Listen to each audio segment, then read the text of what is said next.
Hey, Patrick. Happy Daddy's Day. Happy Zaddy's Day to you, Nick. Thank you. Thank you. Thank you. Thank you. How you doing this week?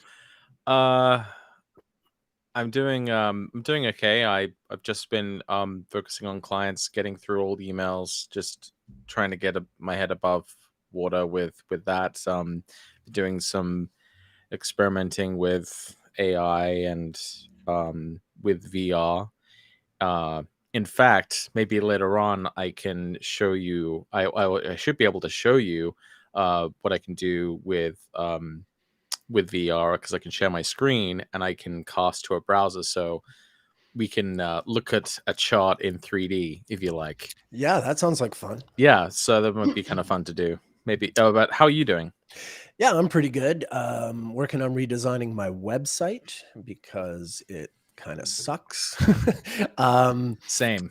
Right. Yeah. Yeah. So working on that, and yeah, also taking clients and and also experimenting with AI, in part thanks to our ongoing collaboration and conversation, which the part of which doesn't usually appear on this broadcast, on this live stream. But yeah, keeping very busy, generally happy, and I've already spoken to my dad. I've already spoken to my daughter, and so the Father's Day thing is sorted, and now it's just time to have fun and talk astrology. I wish Father's Day happens when the sun is in Cancer. Sometimes it's still in Gemini, but it would really make a lot more sense if it was when the sun's in Cancer, because Mother's Day always happens when the moon is in Taurus. So, I think the sun in Wait, Cancer is probably the wait, wait, most wait, wait. cuddly sign with the Mother's Day sun, right? happens when the sun is in Taurus, not the I'm moon. pardon. Sorry. Yeah, that's what I mean. Yeah, the That'd be. exaltation of the moon. I was gonna say, like, wow, that's a really well planned holiday if they managed to pull that off year after year. Um, Right. no, it's I think the second Sunday of every May. What's funny for me growing up, my mother's birthday is in May, my dad's birthday is in June. So the holidays have always been conflated, Mhm. like May is also my parents' wedding anniversary. So May is just like, the The month, month. the mom month, and then June is the dad month, and it's all sort of neatly ordered for me, and that's about all in life that was left neatly ordered for me. But there you go, you take what you can get. um Yeah, three of my brothers, two of my brothers and myself, our birthdays are in September and October, so that always ended up kind of being the heavy oh, right. Virgo Libra month. Okay, right. So you get like joined parties or whatever. Oh yeah, no, I had a few of those. Yeah, Okay. sometimes my birthday celebration would get mixed in with like Halloween stuff. So I often had Halloween themed parties, with like zombie cakes and things like that. Sort of, which I guess is appropriate for Okay. Scorpio season. Yeah. But my thing is, being an August baby, I never had birthday in school or anything like that, like I was usually at Right. summer break. And I remember being 19 and for the first time having to work on my birthday. I was a bike courier, and I'm like, I have to work on my birthday? You mean people do that? Yeah, I Yeah. think I've worked every major holiday. Every major holiday there's been, I can remember working during. One time, yeah, I when I was working at this movie theater, I think I worked like that particular year. I worked like New Year's Eve, New Year's Day, Christmas Eve, Boxing Day, Thanksgiving, Halloween, all of the sort of major The holiday celebrations. beat. It was definitely sad. I thought like, oh, this will, I thought at the time that it was going to sort of help me, and then I sort of realized like, oh, wait a sec, no, it doesn't. You, Wow. you So get a pat on the head. yeah, that's about it. Yeah. Yeah. All right. Well, as usual, we haven't pre-planned any of the astrology we're going to talk about. We tend to come to this all raw and with no sort of No lube. no loop. Yeah. Yeah, there's no preparation. That's what I H. get for being lost for Um, no preparation. this is live television, folks. Yeah, it sure is. It Um, sure is. Um, no delay here. so what we can tell our audience, last, when was it, Monday? We was it Monday or Tuesday? We taped an episode with Chris. It'll be the next released episode of the Astrology podcast. And we're talking about Venus retrogrades. So as if we haven't been covering that topic quite a bit here during these live streams, you're going to get the super Chris Brandon dose of Patrick and I waxing It was philosophic on that topic. How long was it? How long did we end up talking? We recorded for like over 4 hours. It was 4 hours, 4.5 hours about, or almost. Yeah, it was a bit of a marathon. Yeah. And we didn't even touch on all of the examples that we That's were right. thinking of. We had this script that we, like, you know, we honed. I mean, not script like every word we say is scripted, but we had a plan, a show plan that we had worked the previous day, like over 3 hours preparing. Yeah, even that just by itself was huge. Right. And a couple of weeks before that, Chris and I had been bantering about, you know, what we wanted to include or not include. And then once we got to indeed, we recorded for 4.5 hours, and we didn't cover everything that we wanted to. We left out all kinds of really good, interesting material that didn't make it into the show, or didn't even make it, yeah, one of the examples that I had wanted to bring up in that show. Well, I don't know that in the moment I just forgot about, just because we were just going through so much that I couldn't think. But when I was looking back through some of the notes, one of the great Venus retrograde examples I think is, you know, if any of you have seen that Netflix show called You, it's about this guy who, if you haven't seen the show, the basic premise is that there's this guy who is a kind of murderous romantic stalker, who he kind of invites the audience along his like delusions and obsessions with a particular woman. And so he kind of tries to somehow play it off as like normal, that he's like stalking this person, but it's like completely abnormal. So it's this, you know, it's this kind of psychological thriller, you know. Obviously this is a very, you may be already getting a sense that this is a kind of Scorpio like story about obsession, and so it's so interesting because the actor who plays the lead, you know, the protagonist of this show, the actor Penn Badgley, you might even want to bring up just the day of his natal placements. Let me give you his birthday. what's his name again? His name is Penn Badgley, and he was born on November 1st, 1986. Okay, yeah, right away I know what he. Yeah. Okay. All right. Okay, but it gets better. It gets better. So yeah, he was born on November 1st, 1986. And you'll notice if you bring up the transits of that day, Nick, if you want to share your screen to show us those, you'll see he has a number of planets in the sign of, you guessed it, Scorpio. And he plays this role really well. He's extremely convincing, and you know, he's really got to take that as a compliment, you know, because he, you know, obviously could not be further, you know, from the character that he plays, but he ends up just, you know, through whatever number of coincidences, he's able to play this role really convincingly. And so you can see that he was born with the sun in Scorpio. The moon was most likely in Scorpio. Likely, yeah. But could have been in late Libra. But he definitely has Mercury in Scorpio. Certainly has Pluto in Scorpio, but Venus retrograde in Scorpio. Now, the reason why this is significant is obviously not only is this extremely appropriate for the kind of character he's portraying, and I would say at this point, this is probably the character he's most famous for portraying. But the show itself, the first episode premiered in September of 2018, and the episodes ran through until, I believe, through late November of 2018. And of course, that was right in the middle of a Venus retrograde in Scorpio. Yeah. The September period that's obviously in the lead up. I think it was in the shadow period at that point, but certainly the whole thing occurred during a red 2. And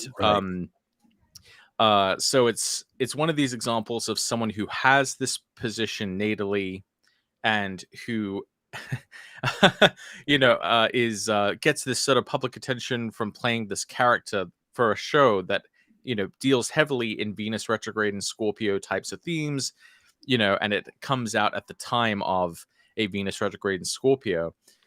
So then I started looking at some of the other people sort of involved in the production, and Jenna Ortega, she's the young actress who plays Wednesday Addams Oh yeah. this, in this other show. So she ends up being in the second season of this show, You. And she was also born during a red too. She was also born with Venus retrograde in Scorpio. Oh, crazy. Obviously the next year wasn't a Venus retrograde in Scorpio. But then I thought, okay, this is an interesting pattern. So then I looked at the natal placements of the author of the book, because this was based on this book that was released 4 years before I think the show came out. Okay. And she has a huge pile up of planets in Scorpio. I can find her birth date. So I'm looking for the window here. So look, You. It's written by. It was written by Caroline Kepnes. Okay. And she was born on November 10th, 1976. Now, she's not a Venus retrograde. No. But she does have a buttload of planets in Scorpio. So I think it's relevant for her as well that, she she dreamt up this kind of story with those sort of natal ingredients. And then the show of her book, first premieres during a Venus retrograde in Scorpio, starring its Venus retrograde in Scorpio lead.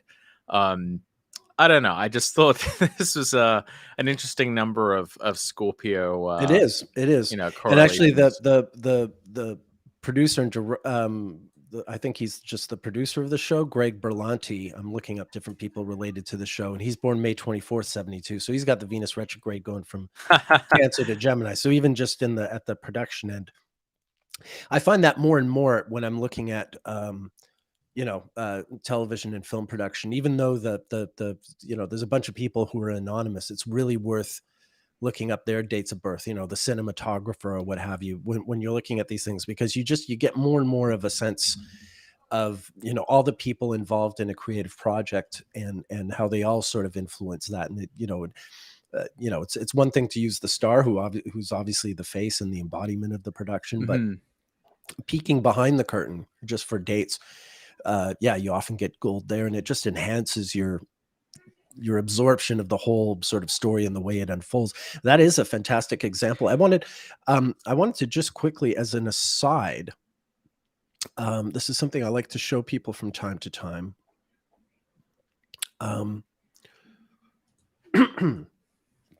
This is, you said the show was in 2018 when Venus was it came out in it premiered in September 2018. The book it was based on was released almost 4 years to the day in September of 2014, which of course was during that would have been during a Blue 2, right? That's during the corresponding Sun Venus exterior conjunction that occurred in Libra to Scorpio. Right. What I just wanted to show here. So the show started in September, but his birthday in November, because you mentioned, the coincidental, the thing about he turned 32 on this day when the show's going through its first season run. And the thing about 32 is it's a joint return. It's not just a Venus synodic return, it's a simultaneous Mars synodic return. Nice. So when he was born, Venus is retrograde here in Scorpio. You can see he was born 24 days before it went direct, 17 days after the retrograde. By the time of his 32nd birthday, Venus is now 14 days prior to its direct station and 26 days after its retrograde station. So that shift is totally normal, 10 days over the course of those 32 years. But then to top it off, he was born 81 days. He's got Venus square Mars. This is what I think is so interesting about this show, because Venus retrograde in itself isn't necessarily sort of, obsession, but it certainly relates to it. There's Well, it's desire. Desire, seduction, exactly. But with the Mars, that's where you're getting, sorry, the stalking. I didn't say so much the seduction, but the stalking, like sort of acting on desire in a In an aggressive. improper way. Well, let's be neutral and say Socially unconventional. right, proactive. Let's say he's certainly proactive. That's that Yeah. kind of semantic distortion for this is Well, and again, the show's being told from his point of view, so right. that's the way the show is being. Hey, I'm really into this girl. Follow me while I do all this creepy stuff. Well, that's what's also kind of disarming about it, because he's very charming, he's very charismatic, he's very intelligent. But all of these kind of disarming things about him are supposed to sort of distract you from the fact that, hey, he went outside that woman's window and like whacked off. Like, Oof. that's not normal. No. Nope. That's completely irregular. Like, it's really that's what it's a very it's pretty Okay, I got you. pretty good I television. haven't seen the show, but that sums it up. Thank you for that review, sir. Anyway, my astrological point is just he was born 81 days after Mars' direct station. And on this day, Mars was 65 days after its direct station. And at 32, you get pretty much like, this is the closest Mars return you'll get until 15 years later at the age of 47, when you get a slightly closer one. But even here, this is zodiacally speaking, it's only 7 degrees off. Oh yeah, no, for sure. I see exactly what you're saying. It's that tying into that 32-year recurrence of Venus and Mars, which makes perfect sense for exactly, because he's only everything to do with that. Yeah, he and everyone else, we get the Venus synodic return every 8 years, and that's remarkable in and of itself. But when you see these charts where Venus and Mars are configured like this, right away, go to the age of 32 and find out how that double return is manifesting. Right away, if you showed me this chart, I knew nothing about the person. One of my first questions would be, oh, okay, what was happening as they were turning 32? Where were they in their lives, and how does that Venus-Mars square play into the story? Yeah, I guess, and his answer would probably be, well, I, played this, stalker, on TV, and I had to do had a scene involving myself simulating masturbation, get broadcast to millions of people. You don't have to keep bringing that part up. No, well, I just bring that up because it's it's I know it's Venus retrograde, right? I'm having a laugh at your expense, as usual, as I'm known to do. Well, because he also like complained about that in in a recent interview. He's like, he actually asked the writers, like, could you please, could we not have a scene in this new season where I have to do this? Like, every season there's always one scene where I have to do this, and it's, do we have to? I guess it's just because it's the most disturbing kind of thing. No, sure. I know we're being kind of glib about it because we are sort of childish in that sense, but it's pretty intense. Sure. Yeah. Moving on. Trying to scrub that image out of my mind. I was interested in seeing the show. I'm not so sure I want to see it now. No, it is really good. It is really good. I'm sure it is. The astrological insight, of course, is what really puts it all together. Yeah, well, no, that is one of the examples we could have used in the show for sure. That would have been a good one. The applying Jupiter-Saturn conjunction. You're a bit late for that one. that was back in 2020. Yeah. I think. Well, I mean, the thing about Jupiter-Saturn, that everyone knows about the Saturn return, and some of the people watching have had it already, and some of them haven't. Uranus is what they meant. Oh, okay. All right. So never mind. I was going to go off on some tangent. Yeah, Chelsea. Thanks for confusing us. I still had a million things to say about that Jupiter-Saturn conjunction. One thing I thought was really weird is The geocentric Jupiter-Saturn conjunction was, as you know, like December 21st, 2020. But the heliocentric conjunction of Jupiter and Saturn was like on November 5th, 2020, which was in the United States. That was election day itself. Right. Which I don't know. I mean, not, I don't want to sound like, too US centric in that view. Obviously, it's a global event, Jupiter-Saturn conjunction. But I have wondered about that slight delay or difference between the geocentric conjunction versus the heliocentric conjunction. Do you have any thoughts about that before we go on to Uranus? I mean, I think it is really worth considering, because this is this other facet to astrology. It doesn't, and as you know, I like to sort of step outside the box of horoscopic astrology as it is, just with synodic cycles and what have you. I feel like we have to have, like, our astrological cameras in every room. We have to be to astrology what China is to its populace. We have to be like spying on every single. Okay, that was, didn't expect that. Okay. three cameras for every person kind of thing. So yeah, I've seen that kind of thing proposed with heliocentric astrology before, and the times I have looked, I mean, it's an easy sort of click of the button on Solar Fire.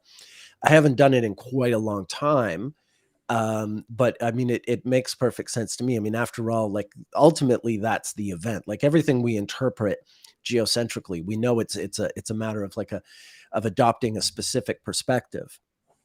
But there also is that really, really broad perspective where we, are actually sort of stepping outside our planet and looking at the solar system in its own right, and just sort of getting a sense of where everything actually is relative to itself. To me, it gives you another data point regarding that interaction, especially when conjunctions,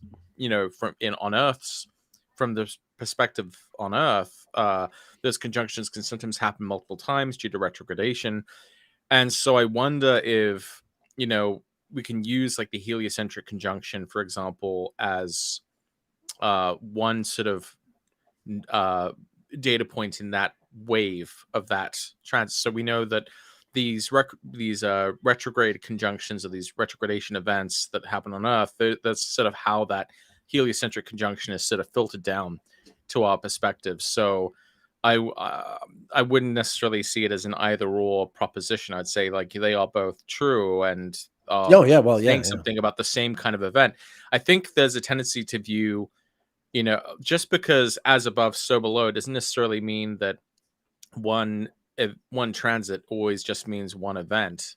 I think the Jupiter-Saturn conjunction obviously has a like a 20-year type of significance. Yes. As well as in this particular case, a 200-year kind of significance as well, because it's the beginning of the Jupiter-Saturn conjunctions in the air signs, notwithstanding that little one in 1980, the sort of the false start of the age of air.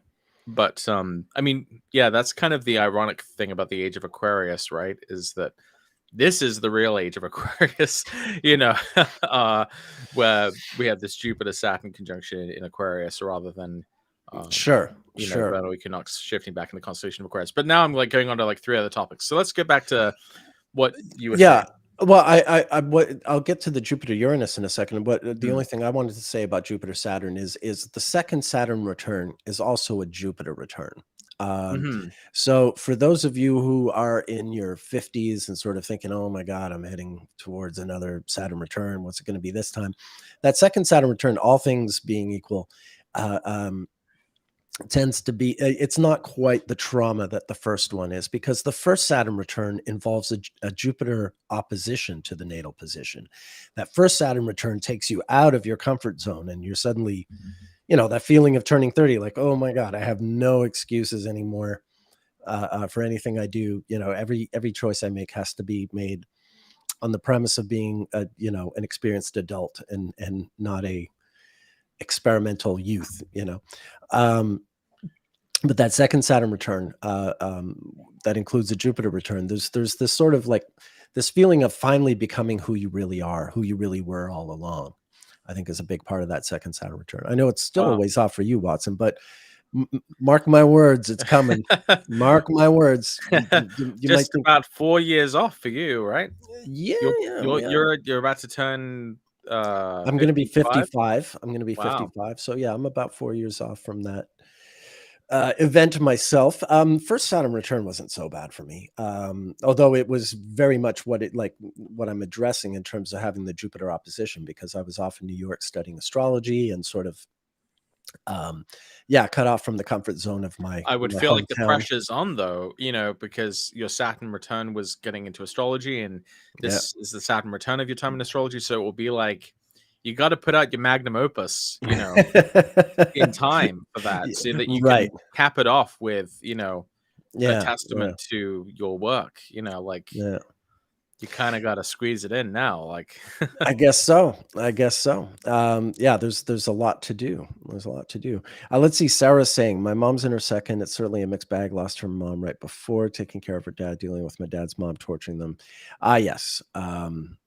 Okay. Yeah. Well, that's a pretty heavy duty. I mean, chances are that the horoscope shows, the Saturn and Jupiter are pretty tricky placements natally. did we want to address the Jupiter-Uranus conjunction? Yeah, let's get to that because that was the original Mhm. question here. Um, Now let's see. It's happening in Taurus. Do you have any immediate thoughts about it? Well, yeah. We know from Richard Tarnas that the Mm, Jupiter Uranus conjunctions often coincide with great leaps forward in some domain, especially scientifically or technologically, which mm, makes sense if we think of Uranus as, you know, uh, the disruptor of status quos and signifier of, kind of explosive paradigm shifts. Then Jupiter, the planet of confirmation and validation, kind of gives a thumbs up or validation to whatever Uranus is whatever space Uranus is trying to innovate in. And so that makes me think that, one of the things we've seen with Uranus and Taurus is that there has been a lot of innovation and kind of insane or crazy stuff happening in the world of finance, the rise of decentralized finance or DeFi, um, NFTs, the popularization of crypto. We can't say that Uranus and Taurus is just crypto, hmm but I think that it certainly makes sense for kind of the democratization within the world of finance due to the apps like Robinhood, hmm which have like democratized the whole sort of process and ability to make money from the stock market. And so I think that Jupiter coming to Uranus in the spring of 2024 is going to be when we get like patents that will advance these ideas to an even sort of greater extent. mm, I've often noticed like the patents of these sort of incredible inventions seem to happen around these like Jupiter Uranus conjunctions. It's when lightning strikes, you get a eureka, um right. you hit a home run. It's some part of your life where there's a kind of whatever part of your chart that Taurus is in. I would think there would be a kind of sort of a lightning in a bottle type possibility, or miraculous sort of Yeah. development in that part of life. And you only get one basically once every lifetime, right? I mean, it only happens in your chart.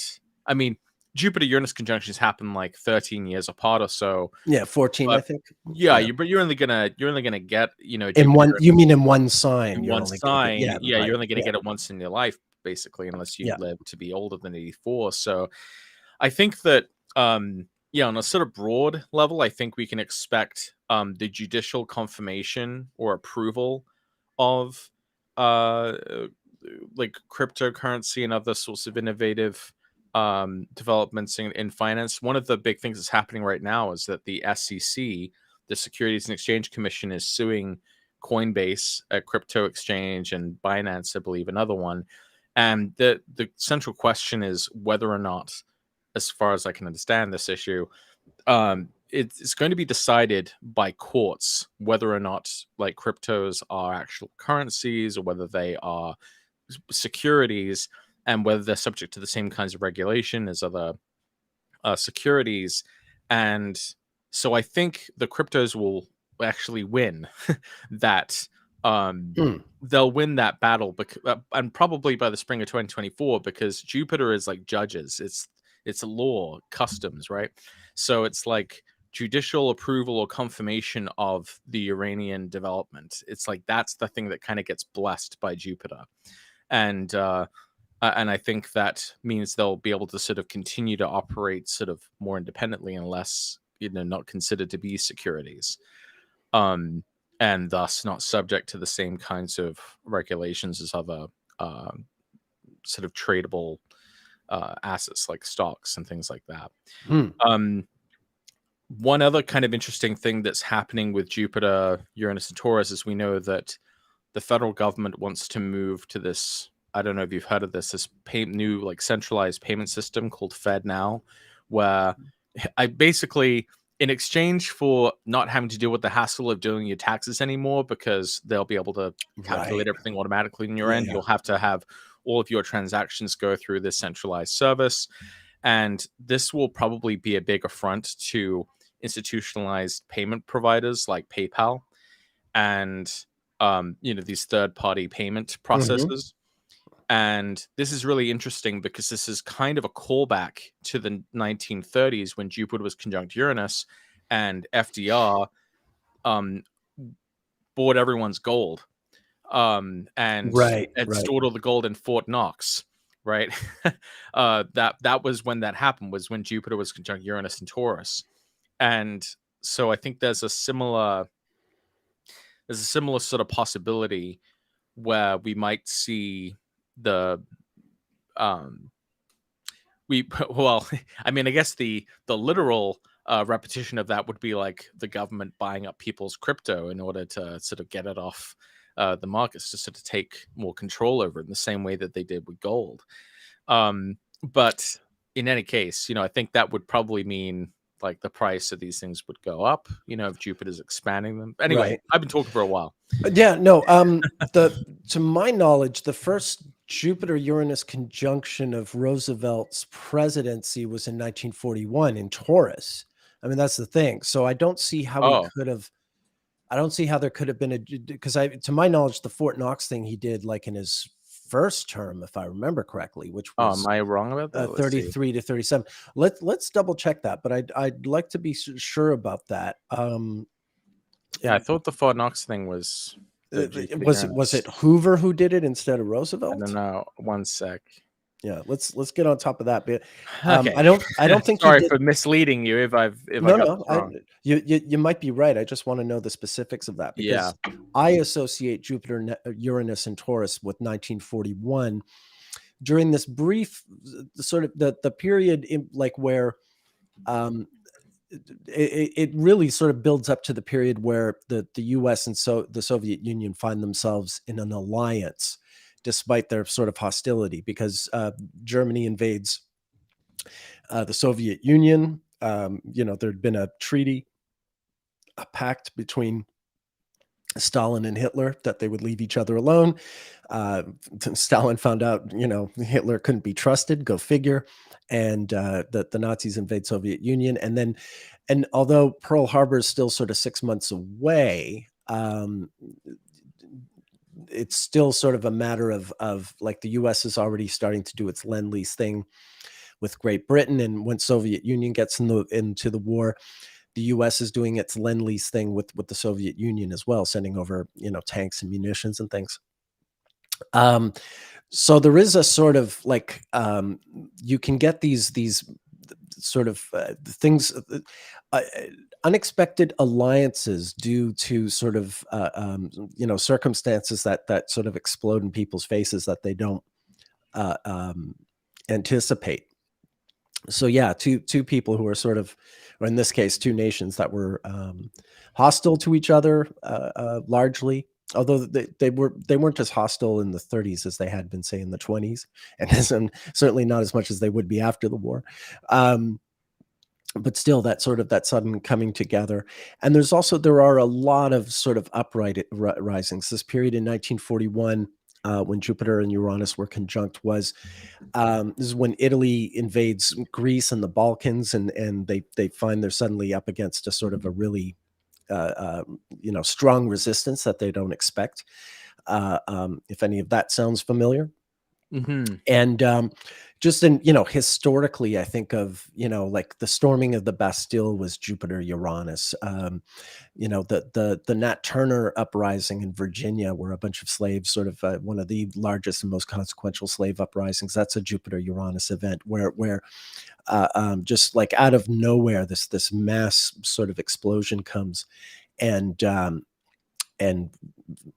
makes an impact, even if it's just a sort of spark that explodes and disappears, it leaves this sort of lasting impression.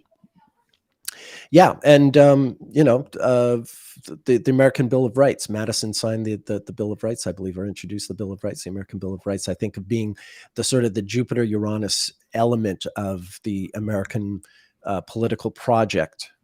It's not the Constitution, it's the Bill of Rights. That's Jupiter-Uranus. So like sort of the more idealistic, the more aspirational elements of the project are found in there as well. Okay, so just to circle back to what I Yes. was remembering. So yeah, for this plan did happen earlier in his presidency. This is right when Uranus was entering Taurus. When Jupiter came to conjoin Uranus in 1941, this is when the gold reserves in Fort Knox reached their peak. 1941 was when the greatest transfers of this gold went to Fort Knox. And there was a basically 1941 stands out as the, what I'm sort of reading here is this was the peak of the gold reserves at Fort Knox was 1941. So there does seem to be this correspondence with it fits into the story of Uranus going through Taurus, and then Jupiter and conjoining Uranus and Taurus was just like the kind of maximal point of that process, rather than being when it was initiated. Right. I think I was mixing together the some of the storyline from the Uranus and Taurus period of the 1930s with just the you were conflating it, but it's still relevant. It's right. And it's and the fact that sort of the peak in collecting all the gold that coincides with this time when the U.S. is literally giving its weapons, well, not quite giving them away, but trading them at under duress, let's say, under someone else's duress, in this case, Great Britain and then the Soviet Union. I mean, imagine, like 2 Uranus cycles previously, Uranus, the United States, that's an interesting Freudian slip. The United States have been fighting a war with Great Britain for independence. And then 2 Uranus cycles later, and they're actually sending them weapons to help them save themselves from the German invasion. So there's this, so you have at once like the sort of the amassing of all this gold, sort of hoarding. I mean, how Taurus is that, hoarding gold, but then conversely, sort of, out of driven ideologically, the U.S. doesn't sort of do lend-lease for Great Britain and Soviet Union because they think they can make profit off it. They do make some deals. They like take all of Britain's bases in the Caribbean, I think, and things like that. Or they take some naval bases and things like that. But still, like the quite a lot of support, ideologically driven support on the part of the U.S. to stave off Nazi invasions there. So there's something to all that. I also find it interesting. I'm going to share this. Well, I didn't have the chart for the Gold Knox thing. One thing I do have a chart for that sort of ties into the next chapter of all that is Nixon's taken the US dollar off the gold standard, for which I have a specific chart for when this was announced. In August of 71, a day after my 3rd birthday.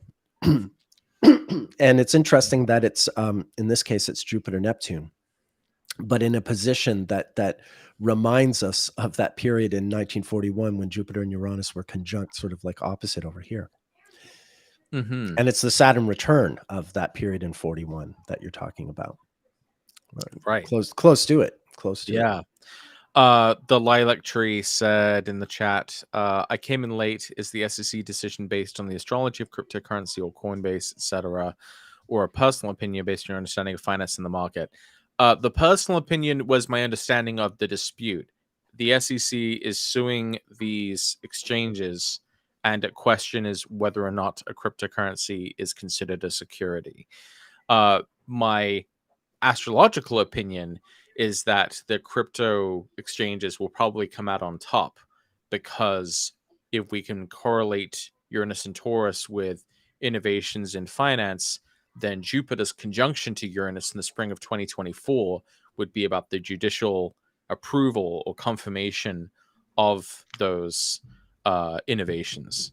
So that's why that's what I hope that answers that question.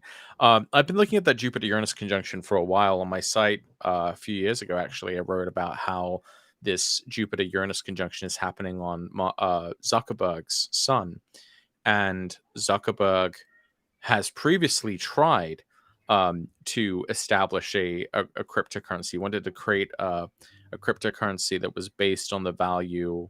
Facebucks. Yeah, global coin. It was supposed Libra, I think it was called. It was going to He be couldn't decide on a name. Boom, boom. yeah. It was going to be. It was supposed to be like an average kind of the world's biggest currencies.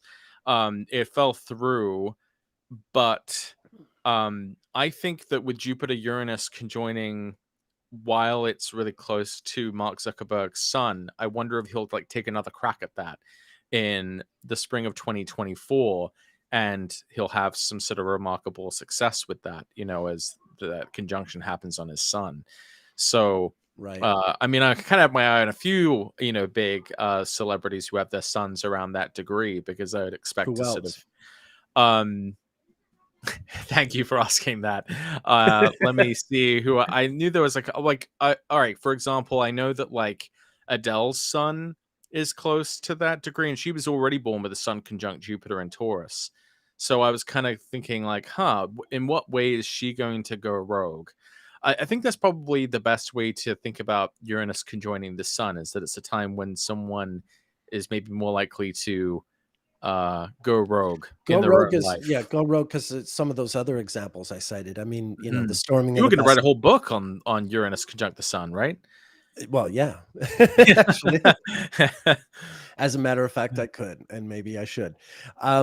Yeah, but the storming of the Bastille, and even before that, like everything that set up the French Revolution under that Jupiter-Uranus. That's absolutely like, the population going rogue, the Nat Turner rebellion uprising. I mean, that's certainly people going rogue. No one expects that. So yeah, sort of the people sort of spontaneously or seemingly spontaneously rising up and sort of getting involved is yeah. I love the Nat Turner story. I love the Nat Turner story because it's kind of astrological. Eclipse. Yeah, it involves the eclipse. I love those stories from history where like the actual inciting event was a celestial event. Was yeah, right. Yeah, no, he sees this eclipse and he takes it as a sign to start the uprising. Take action. Yeah. Are there any others you can think of off the top of your head where an eclipse or some other kind of celestial phenomenon is actually like part of the story? Oh, geez, I know I do have one, but it's not occurring to me right now. It'll maybe pop up in my head while we're talking about something else. It's really funny when you look on Wikipedia and you're looking for like what happens in a given year in like say science or technology or music or what have you. It's quite interesting when you're looking at specifically when you're looking at the science events within a given year on Wikipedia, because it will list the astronomical events as well. So it'll list like all the different like discoveries that were happening in that year, and it will also include the date of a solar eclipse or a lunar eclipse when it happens. And so it's just kind of a funny thing. Obviously they don't intend on doing this, but you can see what events happen really close to a solar eclipse, and some of those events are really kind of striking. Like, for example, there was the solar eclipse that proved that Einstein was Yes. Yeah. correct about About the way that light acts. Yeah. In 1919, the expedition. Yeah. That Which I imagine that must have been big in his chart then, you know. Yeah, The and eclipse literally, itself proves him right. and literally the next morning he wakes up and he's a celebrity. Like it's a real like that's the day that he goes from being utterly nobody to suddenly he's on every Somebody. front page of every newspaper and all that. Yeah, The new Newton, you know. exactly. I mean, yeah, and there had never been a new Newton since Newton. So Right. Yeah. Yeah, that is a good one. Actually, that's a really obvious one to point out that that's hugely consequential and has everything to do with the eclipse. Jude Roscoe's asking, Nick, what happened when Uranus was conjunct my moon? That was in 2018, and that was a very interesting year. I started it by getting married. My wedding was in January of 2018 in Cape Town, South Africa. That was when Uranus was on my Saturn in Aries, and Saturn rules my seventh. And I was getting married on the other side of the planet. My parents were there, and I had one friend from Montreal visiting, and a couple of astrologer friends from the States were there. But mostly it was my wife's friends and family in South Africa. Obviously, most people can afford to fly over. Watson, you were invited, but I understood. You and Beth couldn't make it. We sent you a quilt. You sent us a very beautiful quilt, which I still treasure to this day.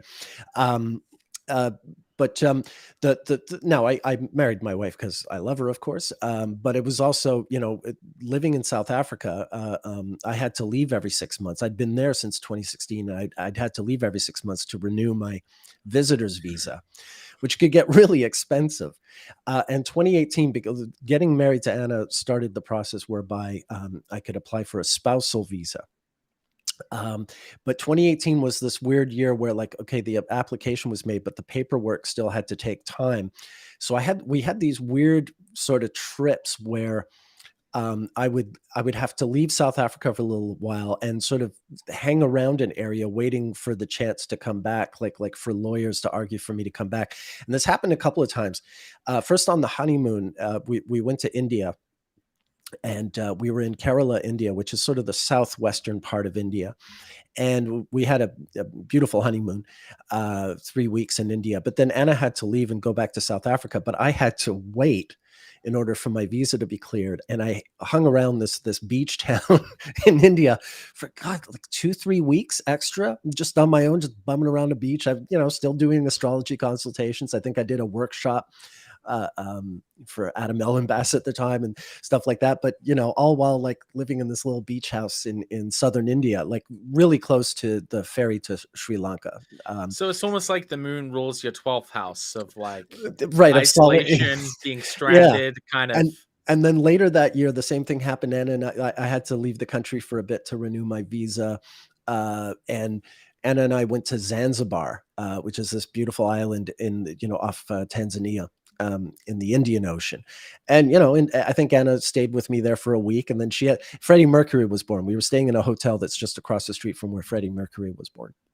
Wow. And then, after a week, Anna had to go home and, to her work and everything. And I got to bum around Zanzibar that was again, 2 weeks. I mean, it's all a blur, but, and it was really ironic because in both cases, because my stay was indefinite, I couldn't go, in India, I could have taken a ferry to Sri Lanka, and in Zanzibar, I could have taken a ferry to Dar es Salaam. I could have kept traveling. But the thing was, in both cases, it was really indefinite.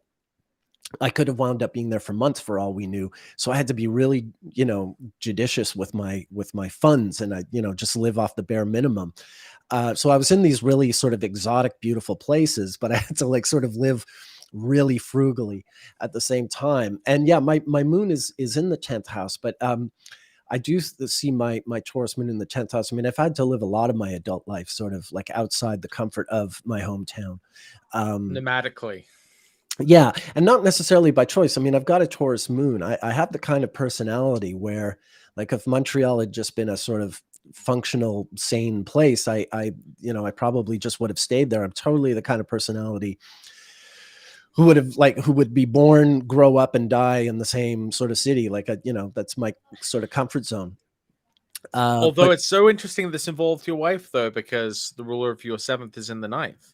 yeah, So, no, absolutely, and yeah, encounter and I the and I marriage want partner in a foreign yeah. place. And Really, I was living in Vancouver when I met Anna, and she was in Cape Town. So there are no two cities on planet Earth that are further apart, I think, than Vancouver and Cape Town.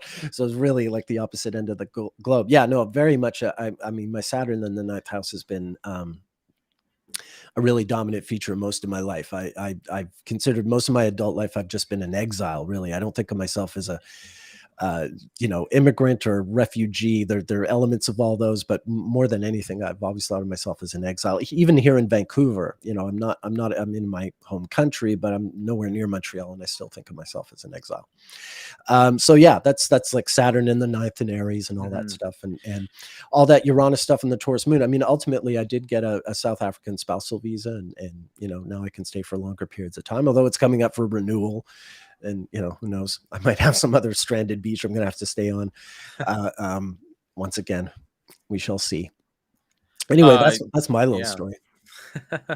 That's really funny. And Uranus would have been on your midheaven at the same time, right? Yeah. So that kind of I imagine all this sort of chaos in your living situation would have Well, I think the been most an interruption of your work in some ways. Yeah, well, I mean, one direct thing of all that was I wound up pulling out of UAC that year. I was booked to speak at UAC, and just the wedding and all the other sort of things that we had to attend to. I mean, these stupid trips that I had to take just to reset my visa. UAC was just going to be too expensive. I wouldn't have made a dime, and actually, I think I was in Zanzibar when UAC was happening. So when I was disappointing whoever wanted to see me there, and sort of missing my friends and all that, I was chilling on a beach in Zanzibar. Not everyone knows this, but Nick's moon is opposite of my moon, like to the degree, and then Nick's moon is conjunct his MC, and my moon is conjunct my IC on the other end of the angle. We are polar moons. So at the same time you had Uranus conjunct your moon, I had Uranus opposing my moon and opposing my my IC. Not that anyone asked, but the biggest thing that happened to me when Uranus hit my midheaven is that was when I was able to take kind of this leap of faith in leaving a full-time job. You have to understand, like, for me, it was not an easy thing to become an astrologer. I resisted it for a very long time because I didn't know if I could even do it. And I also had a lot of feelings of like I would have to be crazy to do something like astrology. And so it took a lot. It took a lot. And also at that time I had 3 children and a wife, and I was responsible for them. And so I felt a great pressure to, stay with my, full-time job as a teacher. I eventually became sort of unfulfilled in that over my Saturn return. And I switched to teaching at this art school, which was more, because I'm a music teacher, and I thought that might be more creatively sort of challenging, being able to sort of work with music at a higher level. But I was only able to work at this place part-time. So I was doing like part-time astrology, part-time teaching. And so the Uranus transit of my midheaven, in fact, it really kicked into high gear when Venus went retrograde in Scorpio over my moon. That Venus retrograde in Scorpio in 2018 was when I basically had something approximating an existential sort of crisis, and I realized I could not continue with teaching like even one more day. And so I really launched into doing astrology full time after that. And that was really my Uranus transit to my AMC was taking this kind of step off the edge into doing this full time. And luckily it turned out okay. The world is a better place because you made that choice, Well, thanks. I think, yeah. Are you saying I was a bad teacher or a good astrologer? Both. Yeah. Yeah, teaching is super hard and requires some very specific skills. Because I thought that like I would be a good music teacher because I knew a lot about music and I knew how to do music, but it turns out you actually need like to know a lot more than your subject. You need to know about human psychology and like how to persuade people and how to lead people and how to organize people, and uh definitely deficient in those areas. I'm Oh well, so cranked up on charm and nothing in the leading nothing in department. the leading So department. yeah, so I had to but you have to remember though, for me, Saturn is in my 5th house, so that's kind of the big area of my life that's been very challenged, both like with dealing with difficult children or troubled children, and with the creative arts in general, feeling like there's just too high of a bar I have to clear to make it worth my time, or to be to do it well enough, to be worthy, of my own kind of creations. My albums are gonna stay, unheard unless I can get over that at some point. So I don't know. Maybe that's a second Let's Saturn get you return on. Let's story. get you on Bandcamp. Yeah, I'll release my albums anonymously. That's Yeah, probably well, how there's I do it. already a dude named Patrick Watson out Yeah, there making right. So I music. kind Yeah, of have from to. my Yeah, hometown of all yeah, places. Yeah, yeah. yeah, So right. So I kind of have to do you it should call anonymously. yourself the other Patrick Watson. Right. Someone's asking what happened when Uranus was conjunct your moon. Well, that would have happened in the 70s when your Yeah, that parents were was in the still in high 70s. school or Yeah, whatever.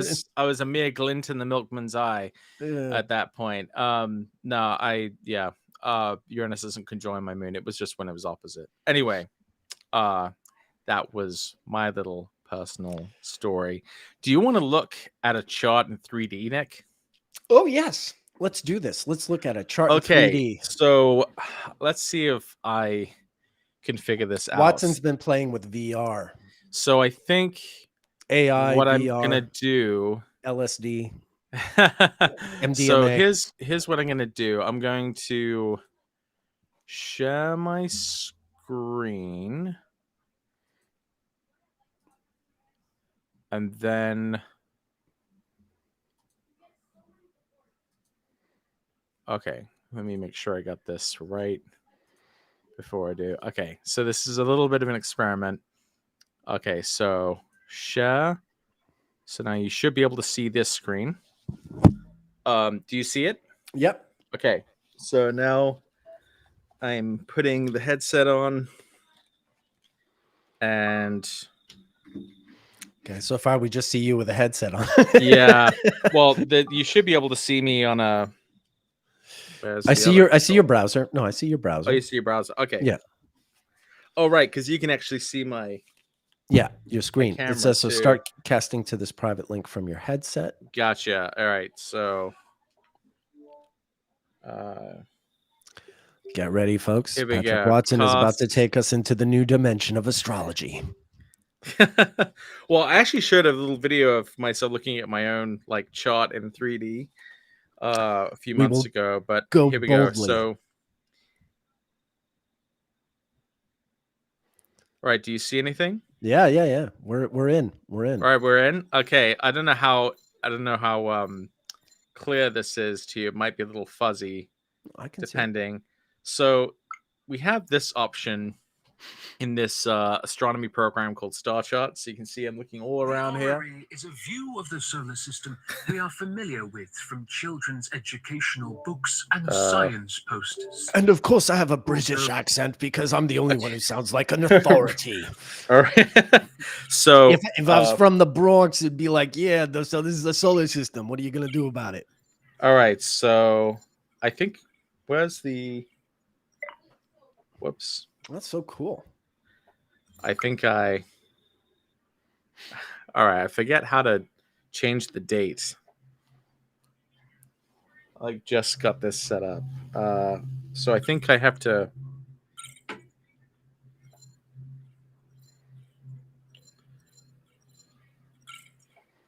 Where is. Where's there should be like a This launch is this premiere is very Elon Musk-esque. Right? Yeah, I won't be doing any billionaire The dances orrery today. is a view of Okay, yeah, I know. Cue Rolling Uh, Stones. Where is the? There's like a.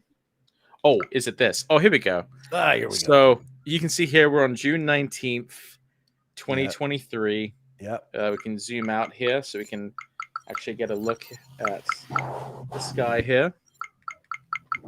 Sort of in a, like we're looking at a chart or something. And where do you want to go? Do you want to see what happens in July? Sure. Obviously, we don't have any sign boundaries here, so we don't exactly know what signs we're looking at, except for from our memories. So we know Saturn is in Pisces right now. The Sun will be in Cancer at that point, or actually, July 24th, it might be in Leo. Yeah, it'll be in Leo.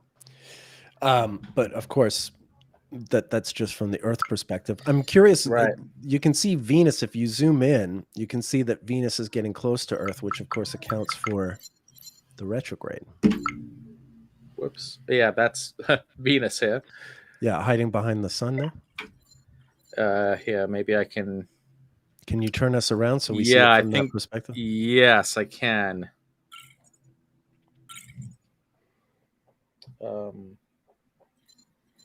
Oh, that's Mercury. Sorry if this is giving anyone. Oh, it's very interesting. It's very interesting. Yeah. I tried VR once, like in 2015. I flew a rocket ship around the solar system, and it was pretty cool. But I haven't. Yeah. done it since. So, so you can see this right here is Earth. This is Venus. This is Yeah. the Sun. So when we get to late July, we're going to see that Venus is actually going to pass in between. Yeah, there we go. And that's why we think Venus is retrograde. That's why it looks retrograde to us, because it's passing between us, and so it's it just appears to be going backward. And in fact, on August 12th, you can see that the Moon will be conjunct Venus retrograde, conjunct the Sun. So you can see how that alignment is reflected here. Indeed. So that's kind of what it looks like. I mean, I don't know that anyone's made like an astrology-based VR app yet. No, I know Chris has looked into it. I did an astrology talk in Second Life in 2006. Were you around for that? Do you remember Yeah, I did. doing that? It was just so difficult to use though because my laptop was so slow. Oh, okay. No, it was pretty decent. I had a slideshow. I did a whole astrology talk. I wish I had a video of that still. Chris and I were opining that we didn't have the foresight to document those experiments. Right. But all right. So this is pretty cool. So this is, this isn't looking at a geocentric horoscopic chart, but it certainly is fun to sort of just look around the solar system in that way. Yeah. No. Now you're in some kind of lounge. Yeah, I'm in this lounge. I'm just trying to decide hanging out in the mountains. Because there's some other features in this app as well, such as I'll show you when we get there. I'm trying to remember what else there are. I mean, that's probably the most sort of astrologically relevant one. You have like a sky view where you can see how things look from Earth. Well, that's rather astrologically relevant, I'd say. Right. Yeah. So maybe even more so.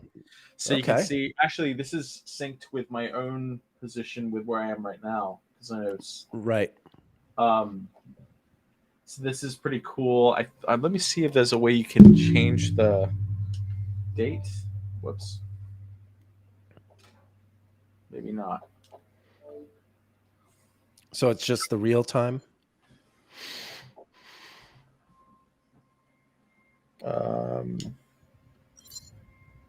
Browse planets.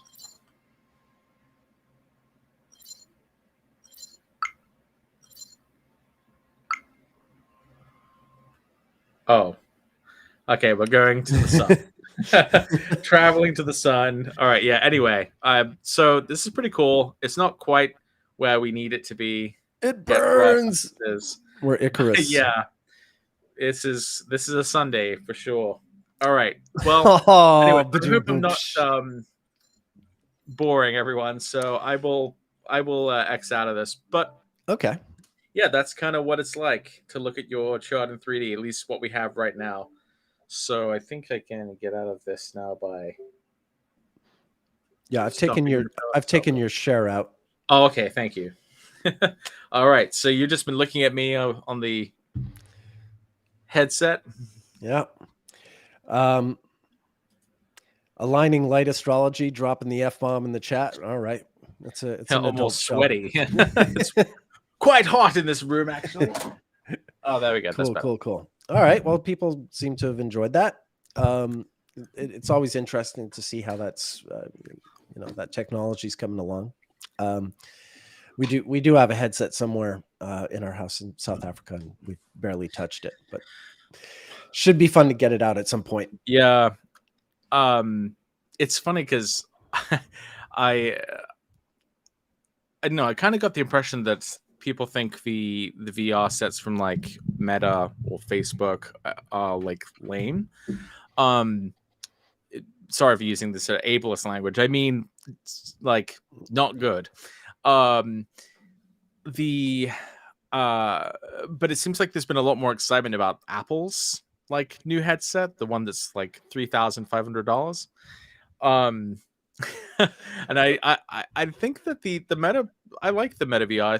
I think it is pretty good. I think it has a lot of potential, and as you can see, it's maybe it's got a ways to go before it's sort of more useful for astrologers. But I mean, you could, in theory, use it to give a demonstration on transits, like I just did, to actually sort of show that three-dimensional, heliocentric view of what's going on when there's a Venus retrograde, for example. Yeah, no, I think certainly some kind of astronomy software is really, really useful, and I would say vital for serious astrologers. You don't just want to be looking at a pie chart. You want the pie chart's great. It does what it does, but you want a real sense of what the sky looks like. Even if you are someone who spends most of your time indoors, it's very useful. I've been using Starry Night for a long, long time.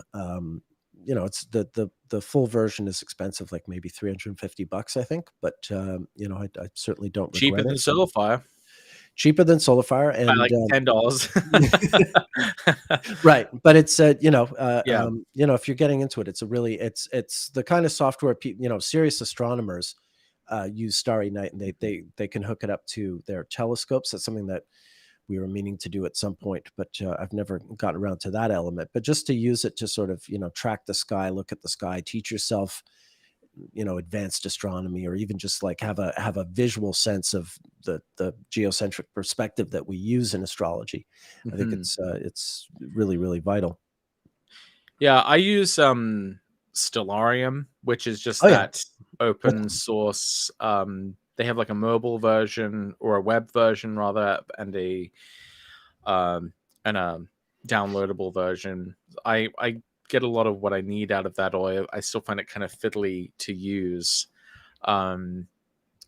There's also Solar System Scope is free. Oh yeah, I love that too. Yeah, Solar System Scope I love, but it doesn't do some of the things that Starry Night does better. So I like having both. But yes, if you're looking for something affordable, I certainly recommend Solar System Scope, and Stellarium's good too. Oh, and the program I was just using, Star Chart, on the VR, that was only $10. Okay, yeah, I mean, and it's decent. It's yeah, I mean the headset is a bit expensive, but you can play. It's good. It's good for other things. I like to play Beat Saber on there occasionally. Okay, that's kind of fun. It's like a rhythm game where you have these lightsabers and you chop up the beats as they're coming towards you with some songs playing. Oh, okay. So by the title, I thought it was another reference to what that guy in You is doing. But anyway. No. Yeah, you use the VR. Never mind. I didn't just make that stupid joke. Sorry, insert here. Yeah. Crush Dorcas is asking about the supernova. What about the supernova? Oh, are they talking about Betelgeuse? Beetle, Is like exploding? Beetlejuice about to blow up. I've seen the headline. I haven't read the story. Yeah, basically Betelgeuse, I'm just gonna call it Beetlejuice. Beetlejuice. I call it Beetlejuice. Yeah, Beetlejuice is getting really, really bright in the sky because it's about to explode. So that's basically the extent of the story. I haven't, Right, which probably means it exploded like millions of years ago, but we're only about to see it. Yeah, like it will be very, very soon. Although interestingly, Michael Keaton did reemerge as Batman recently. It's true. So I mean, damn it! And I said the Beetlejuice thing. Michael Keaton is having a Michael Keaton-essence. Well, actually, the Keaton-essence has been going on for a while now, for a few years. He's kind of come back as a he was Vulture in Spider-Man, and he was fantastic. Yeah. I liked him in that. I thought he was really good. It kind of reminded me, like, oh yeah, Michael Keaton is like, he was always good. He just always good. Disappeared for a bit. I remember I saw him in his very first movie when it came out, not very well known movie called Night Moves, co-starring the Fonz. Oh, I haven't seen it. No. Yeah, it was in the early '80s. First, I think it's Keaton's first movie. I'm pretty sure it is, but he was a total unknown, but he's just hilarious in that movie. It's kind of a, it's funny. Well, Beetlejuice 2 is coming out next year, Kai reminds us. Oh, good grief. Oh, and that will have Jenna Ortega, who we mentioned today. She's kind of like this new generation's Winona Ryder. Right. That's kind of the impression I get from her. Right. Yeah, I mean, Winona in Heathers was, that sort of set up. That's like a movie of a generation. Right. I did quite enjoy the Wednesday Addams spinoff Netflix show. I did think that was pretty fun. I mean, my kids liked it. It was a fun thing to watch with my my tween. Okay. And she's a big Jenna Ortega fan. And Winona Ryder was in Mermaids with Christina Ricci. That was Christina Ricci's first movie, and Christina Ricci, of course, played Wednesday Addams before. So we're doing the whole. I don't know where Kevin Bacon fits into all of this, but all right. Well, oh my God, I bet you would be excellent to play the 6 Degrees of Kevin Bacon with. I bet you'd be like really good at that. Yeah, I've never played it, and I find it intimidating. I might do better than I might surprise myself. I think I could get lucky or unlucky, I think, depending on where the game went. Hell, I think you could probably play that game with, like, prime ministers or heads of state. Oh yeah, because they know a lot about movie trivia. That's how they get there. Oh no, I mean, like, well, just because Vladimir Putin has lost Kevin Bacon game to Nick Dagan best. Must pull out of Ukraine now. You have a lot of good. I mean, your trivia knowledge is impressive, and isn't that? I mean, wasn't your kind of depth and breadth of trivia knowledge kind of one of your unanticipated strengths as you came into astrology?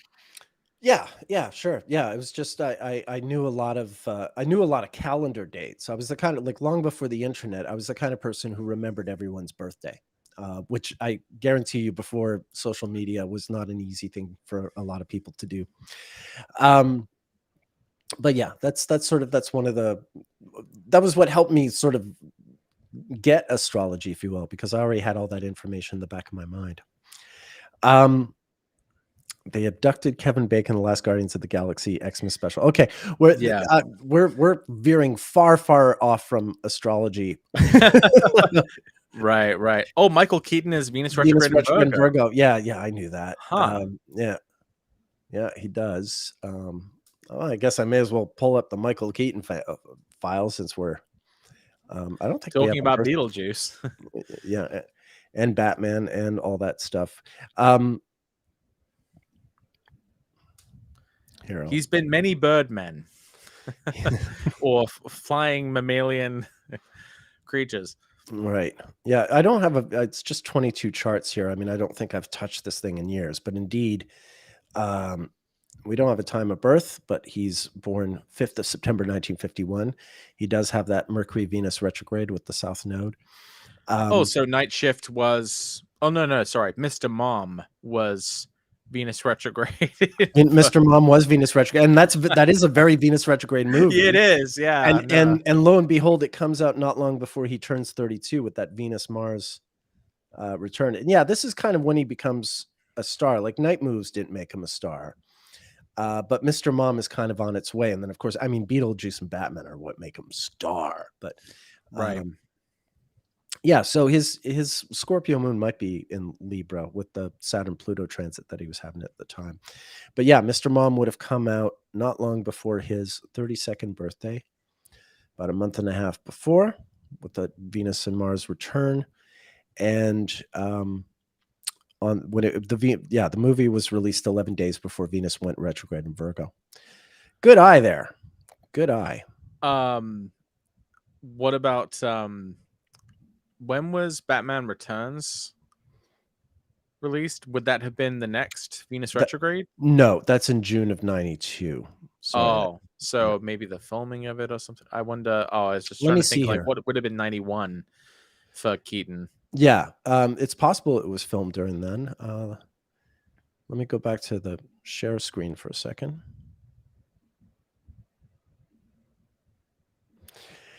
Batman Returns came out in June of 92. I sometimes have filming dates in these, but no, this one doesn't. But it's entirely possible it was filmed at the next one. All things being equal.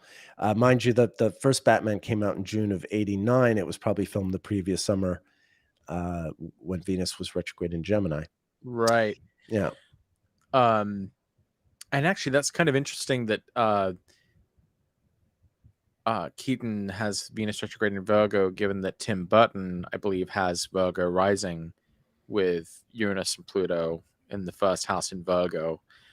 So I wonder if, I don't know. I'm just putting a few things together now. Yeah, Tim Burton would do. Yeah, he's Gemini rising. He's Virgo Sun Pluto, and Michael Keaton's Venus and Mercury are right on his Sun. I'm Pluto. so sorry. My memory is completely shot today, I guess.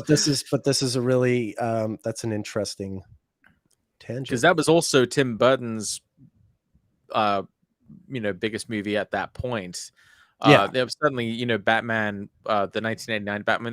That really, you could almost look to that as like the first like major superhero movie, before there was like a Marvel Cinematic Universe or anything like that. Yeah, I would go with Christopher Reeve's Superman 10 years earlier, but there was virtually nothing in between. You're right. I mean, in that sense. The thing is, Christopher, like I was 10 years old when Christopher Reeve's Superman came out, but you weren't even born yet, so it doesn't seem like an event to you. Oh, true. No, I forgot about Christopher Reeve movies. Yeah. That was a big deal. Ask 10-year-old me in 1978 what the greatest movie ever is, and I will definitely tell you. Well, gosh, that score though, the John Williams theme is just wonderful. Kai says Wikipedia says filming began September 3rd, 1991 for Batman Returns. That puts it there you go, in solidly in the Venus retrograde in the Red 5. Yeah. Thank you. Yeah. Thank you, Rev Kai. Yep. And and that film does end up kind of containing some Venus retrograde themes, I guess. Yeah, not as much as that between Catwoman and Batman. Right. Yeah. Good point. Yeah, not as Venus retrograde as maybe the nipples on George Clooney's uniform, but yeah. Well, that was God. The nipples. Was that 97? I'm looking it up here. God, that it's unfortunate. Yeah, June 20th, 1997. So it might have been filmed during the Venus retrograde of 96. Probably was. It's a shame because George Clooney, I think, makes a really good. He makes a good Bruce Wayne and a terrible Batman. I think it's difficult for the actor to do both well. Yeah, I know what you mean. I confess I never even saw his Batman movie. I just, I've seen so many clips. So right. I mean, I was like 9 years old at the time, so I was pretty psyched to see it. But then we got there and it was nipples. So Jade is asking if we've read Alex Trenoweth's Mirror Mirror, Famous People and the actors who played them. Funny. Yes, I have. And Alex is one of the few astrologers who did make it to my wedding. Alex was at my wedding, and she's a good friend, and I have read her book. And it's actually, this is part of how Alex and I became friends when we first became friends actually in South Africa at the Astrology conference when I first went there. And we became friends because we're both interested in those kinds of subjects. And her book is a really wonderful exploration of actors who portray real life characters, and the combination, the contrast, the synastry between the actor and the figure they're portraying. In fact, the very first astrology article I ever wrote in November of 2000, the same month that George W. Bush and the Mercury retrograde, the election, what's his name, Al Gore. In November 2000, my first paid astrology writing gig. Rick Levine and Jeff Jower had to start a website. It's the site still exists, stariq.com. But this is like the .com bubble before it burst. They had, funding. They had investors to run this commercial website. And so they were hiring writers to write sort of, sort of pop astrology, but good pop astrology articles. And my very first article was called Frida Hayek and Salma Hayek and Frida Kahlo. Excuse me, Frida Kayak. No, Rita on a kayak. No. Salma Hayek and Frida Kahlo, Saturn in Pisces or peas in a pod. And it was a whole article about how Salma Hayek and who played Frida Kahlo, how they both had Saturn in Pisces. I wrote this article before the movie came out. Before it was even filmed. It was just it was announced that they were going to do it, and so it was just an exploration of this actor and the real life character that she was portraying, and the fact that as we know, Salma Hayek, that this was a very sort of personal project for her that she fought to get done for a long time. The dark side of all that I didn't know and didn't come out in the article, of course. And much later we found out that there was some Harvey Weinstein shenanigans involved in making that movie. But it's a beautiful movie, despite his interference. And I'm very proud that was the first article I wrote. And so when Alex and I became friends, she was working on that book, and I was interested in the same kinds of studies, and it's I do recommend it. I haven't seen the Oppenheimer movie yet. Oh, it hasn't come out yet. Right. Yeah. Okay. That's the very good reason not to see a movie, is if it hasn't come out yet. But I do have the book it's based on, which is like one of the next books I'm going to read definitely before the movie comes out. I'm very interested in Oppenheimer. Obviously, sort of the nuclear bomb has resurfaced in our consciousness lately because of everything going on. The exact Mars-Saturn opposition transit, Pixie, I'd say you're archetypally it's on the nose, is well put. But I'm looking forward to it. Apparently, Christopher Nolan is really going to town on this, as I understand. I mean, that's what he does. He goes to town. He's one of a long line of Sun and Leo movie directors, with big bold visions. And, right. Kubrick, Hitchcock, Polanski, some of the best, really. Yeah. We know how to be dictators. I was an aspiring film director once upon a time. M. Night Shyamalan, is he a Leo? Okay. Yeah, he is. But I don't really feel comfortable using his name. I know. Half the time he's really good, and then the other half it's like, what? But he does happen to have the Sun of Leo. But what's kind of interesting with the Oppenheimer movie is how people have been on Twitter have been talking about how the Barbie movie is coming out on the same day. And so we have these like two very different films going up against each other, and like people sort of speculating about which one will win out. Because in theory, you'd think Oppenheimer should win out, but then again, this Barbie movie seems hilarious. Even just the trailer of this Barbie movie is just really pretty funny. I haven't seen the trailer yet. what's funny to me is that this is sort of like, Oppenheimer was a man of the 40s, right? Right. He helped develop he sort of oversaw the development of the atomic bomb. And by 1953, he's persona non grata. He's sort of demoted he has his security clearance taken away in the sort of McCarthy communist witch hunt fervor. And then the Barbie, I have the chart. Barbie comes out, I think, in March of 1959. And it's sort of like it's a part of that world that overshadowed the gravitas of the So of the really, nuclear Robert bomb. Oppenheimer's like true nemesis was Barbie, is what you're saying. Like No, no, even in death. culturally, Yeah. there's something, Barbie is about this sort of, post-war, I mean, it was a boomer toy, baby boomer toy kind of thing,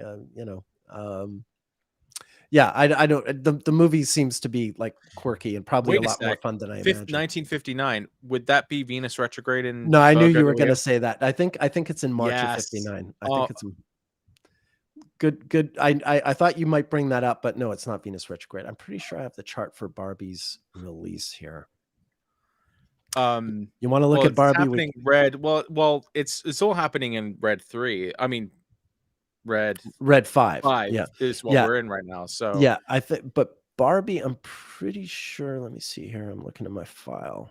it might be just prior to red 5 then. Yeah, and a black one. Barbie doll, March 9th, 1959. Yeah. Yeah. So it was released in stores. Here, I'll put it up. You want to look at Barbie's chart? We could. I was going to put. Sure, I was going to put. I don't care. I was going to put up Oppenheimer, but now we're looking at Barbie. We'll call this episode "Nick and Patrick Play with Barbie." Okay, there we are. This is Barbie, and you can see here. Yeah, it's still 154 days before Venus went retrograde, so it's still a few months. But that summer would have been, the sort of the first summer that little girls and probably some little boys were playing with their Barbie dolls. And oh yeah, this is from an article written by Valerie Vaughn, really great astrologer, who I knew back in the day. I met her the same time that I met Bruce Schofield. Oppenheimer, on the other hand, is we don't have a good birth time for him. We have like a dirty data birth time for him, so I don't put up the angles. But yeah, I have been looking at him quite a bit lately.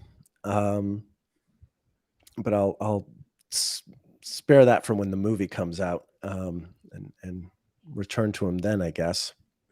We could sort of do like well, we can't really watch it all together here because it's in theaters, but maybe when it's streaming, we could do like a watch party. Which one, the Oppenheimer or the Barbie? Well, we could do both, but yeah, I was Oppenheimer. Yeah, we could do a live streaming watch party and discuss the charts and watch the film together. Yeah. Watching the film together is an interesting idea. I know we've talked about doing that because of the potential in live streaming. That could be really fun.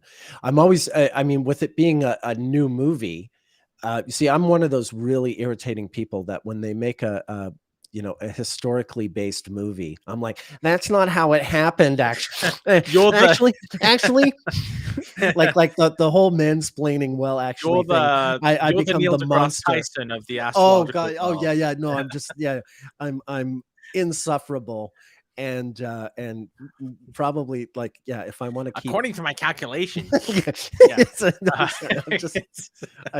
okay, we're going a bit far here, but but that's me. And so like, I'd rather sort of see the movie privately and go through all that. But I mean, to me, it's important in the sense that, it's okay for filmmakers to deviate. I'll give a really good example in a minute, but just, because of what I do, I always want to be clear. I don't want a movie to mislead me. So I feel I have to get that full on sort of, Yeah, movie theater is not a place for documentaries. Like that's right. Yeah. you know, And I'm not very good company in those situations. A really great example, Quentin Tarantino, when Once Upon a Time in Hollywood came out, I haven't seen which, it yet. oh, I haven't seen it, but okay. So I do know a lot about it. do you Unfortunately, know about the ending?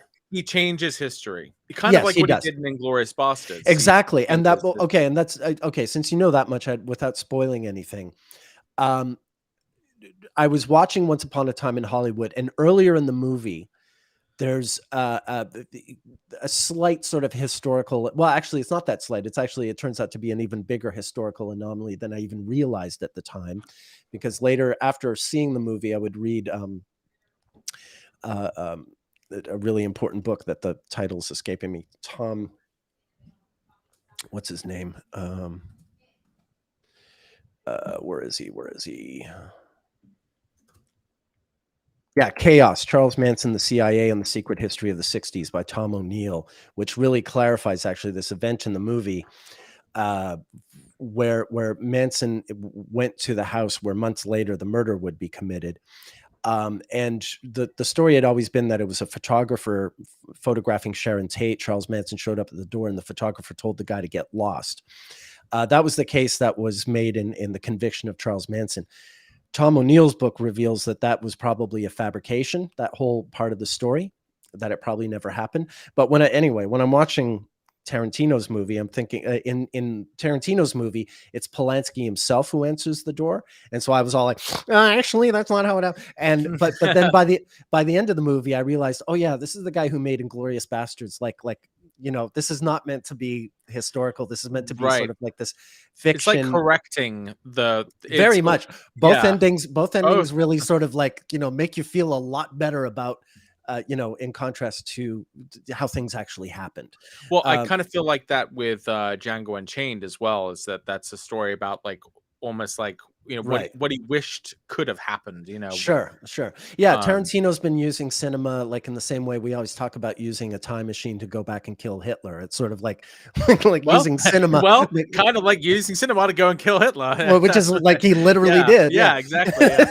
Like so, in the most brutal way possible. And in a way that we can celebrate. That's the genius of Right. it. Because in the ending of both *Inglourious Bastards* and *Once Upon a Time in Hollywood*, they if you're sensitive to violence, it's really upsetting. But if like the characters that it's being done to, you're like, oh, this is great. Yeah, no, this feels like so weirdly cathartic. Yeah, yes, to kind of it is correct this terrible injustice, and just because that's what Neptune or cinema kind of allows us to do is entertain a different reality for a little while. Indeed. Sometimes that can be therapeutic, but you can't live there. That you can't live in Neptune land. Okay, so Jude says she doesn't like it when they change the correct history. Well, then, Tarantino isn't for everybody. Anytime someone, I like his work, but anytime someone says they don't like it, it's not like I'm mystified. Like, it either appeals or it doesn't. Right. And, and not... while he is very good, it's not like he hits a home run every single time. No. He has his own sort of... He's got his problems. Oh, he has his problems. But man, is he ever an example of like Mercury and Aries? I mean, his writing style, the way he writes dialogue, even in his own personal speech. I think that's what's so remarkable to me is he really is like one of the characters in his movies. I mean, sometimes he literally acts in his own movies, but his own manner of speech is so Mercury and Aries. It's like, okay, wow. Yeah. This guy is, just going a million miles a minute. Yeah. Yeah. I really wish we had his time of birth. He's one of the people whose horoscopes I'd love to have. Crushed Orchids, Polanski gets a pineapple shoved up his butt. I'm down for these pure evil. Yeah, no, he really is. Polanski is fascinating to me. First of all, I study a lot of really distasteful people with astrology. So my interest in them is should not be confused for fandom. Polanski is as a filmmaker, he's a really gifted artist. But I mean, that's true of Woody Allen, true of Hitchcock. All these sort of these guys who are not great human beings, but did know their way around a film studio and a film camera. But Polanski's, I've been studying him for a long, long time. He was actually really instrumental in me discovering the power of Venus retrogrades. He was a very early example of seeing them in work. But yeah, I also, if he got a pineapple shoved up his ass, I'm also sort of, not too disturbed if that happens to him compared to other people. Like if anyone else got a pineapple shoved up their ass, I'd say that's terrible. We should prosecute the person who did that. Whereas if it happened to Polanski, I might be like, well, okay, maybe, right. Maybe the pineapple was asking for it. So yeah, let's see. So, I guess, oh yeah, we're talking about astrology, right? Where were we? What do you think about, I mean, I guess next month, I guess, the biggest thing is probably Venus stationing retrograde. Yeah. At the end of the month. Is there anything else notable about? Well, we've just had Saturn station retrograde in Pisces. So I think like most immediately we're dealing with Saturn stuff. There's quite a bit of, it's quite a heavy duty week, all things considered.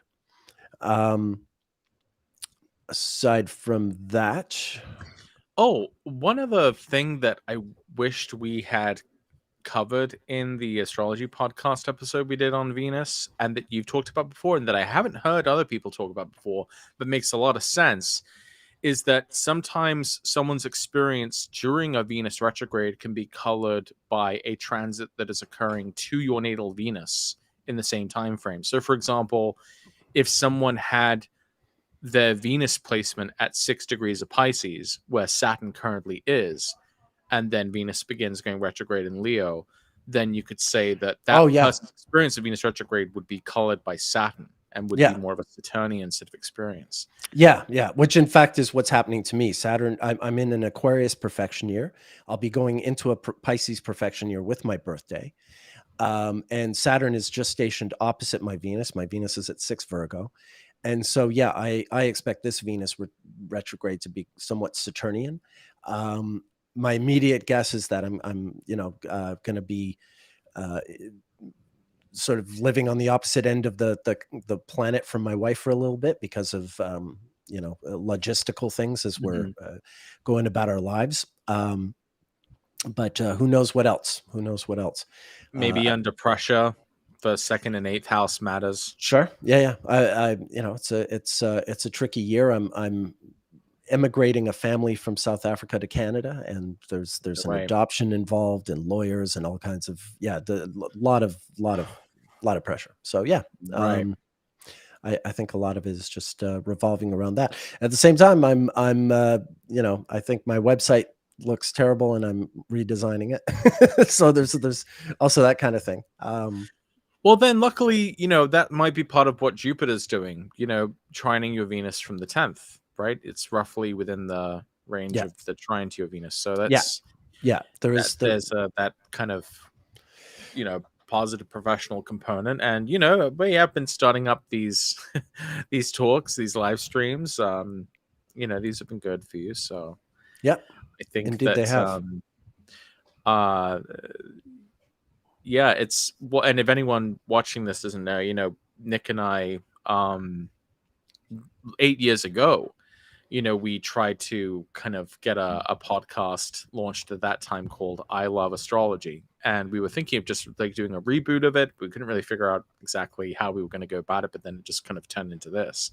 Yeah. So for Nick and I, this is kind of one of our kind of Venus retrograde and Leo type reunions. And then in 2007, when you released that article, that was when my mind was kind of, I mean, I was already really impressed with your work up to that point, but when I read that really like changed things for me when I saw you lay it out like that. And so I feel like the Venus retrograde thing for me kind of goes back to 2007 with you and your work.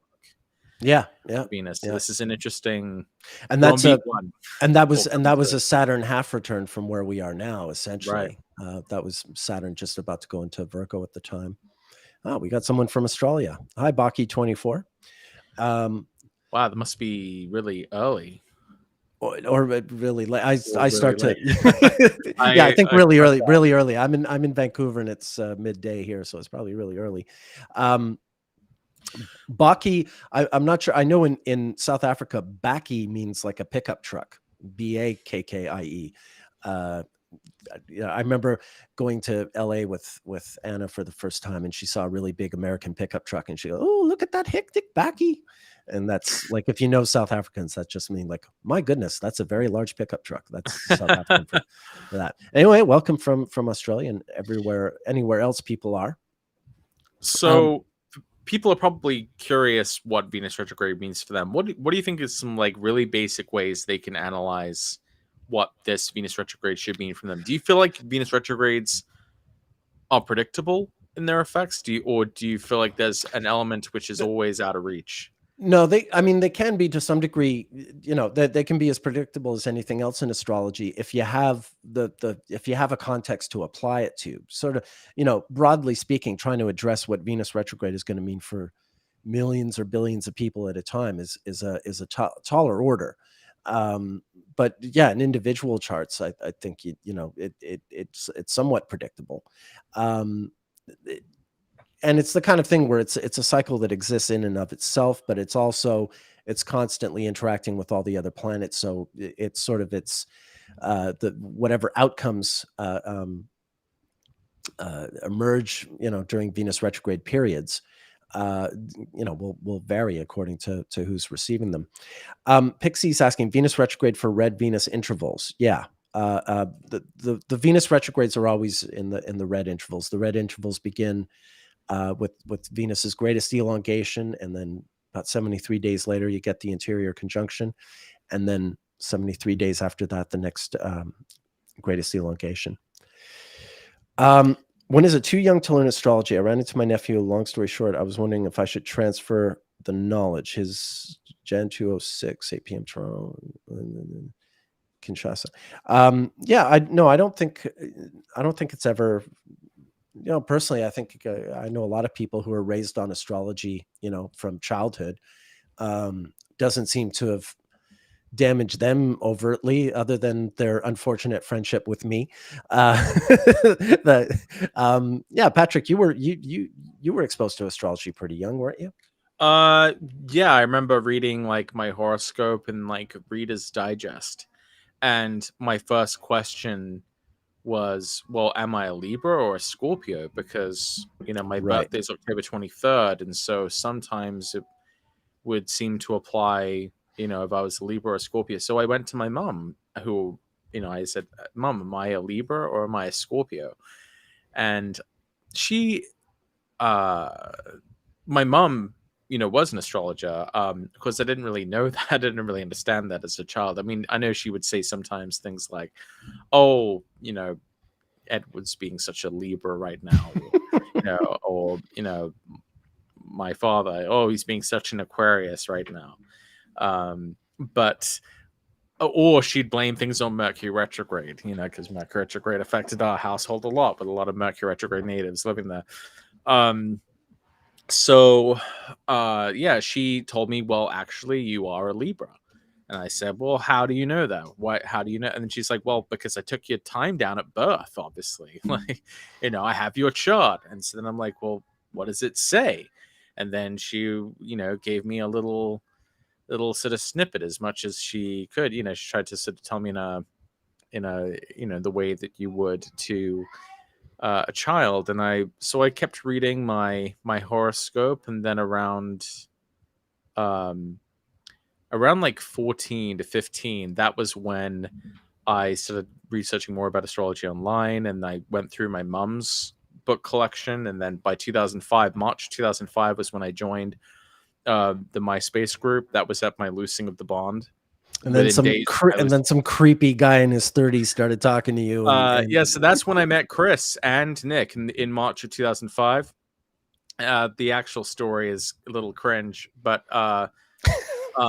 But the Cringy important because I was thing, cringy because I was a 36-year-old talking to a no, 17-year-old. cringy on my part, because I like started this like group on MySpace where it was about like matching people's like astrological compatibility for like romance or something like that. And like I remember Chris reaching out to me by MySpace message saying like, "Hey, maybe you should join the MySpace group." You know, I mean, maybe you should join a horoscopic astrology group on MySpace. And I'm like, "Oh wow, this is bigger than I thought." You know, that was my first real exposure to like professional astrologers and traditional astrology and Hellenistic astrology and like the kind of Neo-Babylonian approach that Nick has, and then that was when we connected on there too. So really, you know, I remember March that. 2005, that Sun Venus exterior conjunction in my ninth house on my Jupiter, that was, you know, a life-changing That was a big deal for all of us. moment. You know, it was within days of my loosing of the bond on level 2 on Spirit. It was right after I turned 17, or you know, a few months afterward. And yeah, my life was never the same after that, because I spent hours you know, on this farm and just taking in as much as possible. And then like within a year I was at Hindsight, and you know, meeting you for the first time, and Yep. meeting Chris for the first time. And so to answer the question, because I'm terrible at being concise, I think there's age appropriate ways to talk about astrology to young people. You know, I don't think you know, sometimes my kids have had questions and I've been kind of hesitant about, like, I don't want to feel like I'm like, I don't know, preaching to them. I want them to make up their own minds about astrology. I don't want to, you know, if they grow up to be skeptics, so be it. Like, I in some ways I've kind of been very more hands off with teaching astrology to my own children, but they've learned so much just from being in the culture. Yeah. Like, you know, my kids know about Mercury retrograde. My kids know about like all the stereotypes of the signs. Like, you know, I would hear like, well, he's 9 now, but you know, he was like 7 years old, and he was like having a problem with the TV remote, and he was just going, "Ugh, Mercury retrograde." I'm like, "How do you? We never talked about this. How do you know about this?" Yeah, they pick it up. They pick it up. Yeah, he and he was correct. Actually, it was a Mercury retrograde in that There you time. go. There you go. It's in the genes. But it's actually probably the one that I'm. This might sound kind of weird, but the person I'm proudest of for having introduced to astrology. Okay, what's a simple way to explain this? My wife's sister's ex-husband's new girlfriend's daughter Okay. was she was maybe like 12 or 13 or so, and her mother was like really, really super Christian, ultra conservative, you know, very hostile to like anything that was kind of outside of that. And it's just so funny because you know, my daughter became really good friends with her daughter, and she was kind of a big sister to her and treated her really well, and she was really, really nice. But you could also sort of tell that, I don't know, she was cut from a different cloth than her mother, and you know, was maybe more sort of open to things. But it just so happened that I'd given an astrology book as a gift to my wife's sister, and she had left that book when she left the house after the divorce. And apparently the daughter discovered that book that had been left there. So I didn't give it to her directly, but she discovered something that I had left for, you know, Your sister-in-law. my sister-in-law. So she discovered this, and she learned astrology from that book. And then like the next time our families sort of came into some sort of interaction, she asked me all these questions about astrology, and I was like, "How do you know all this?" And because you're definitely not letting. And she's like, "Well, from your book, from the book you left," because I think I must have left a note in there or something. What was the book? I'm curious. Oh, it was just the only astrology book you'll ever need. You know, Good. it was just something like that, just because, you know, her sister-in-law had expressed some interest in astrology, and I just wanted to give us something, Sure, like some sort of basic hey, primer. this is the only book you'll ever need.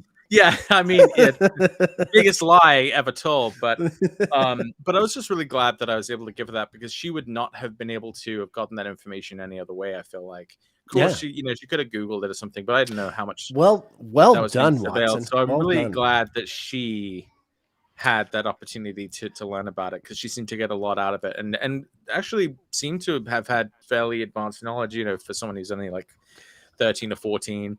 That's And fantastic. I hope she goes on to be like this world-class yeah, astrologer. I hope she ends up being able to say like, oh, Patrick Watson was the reason. Maybe, I would be Good stuff. happy if that was what happened. It's funny. Well, we should touch on we've been getting a few questions while we've been rambling. This hasn't been the most astrology intensive version of our live stream, to be fair.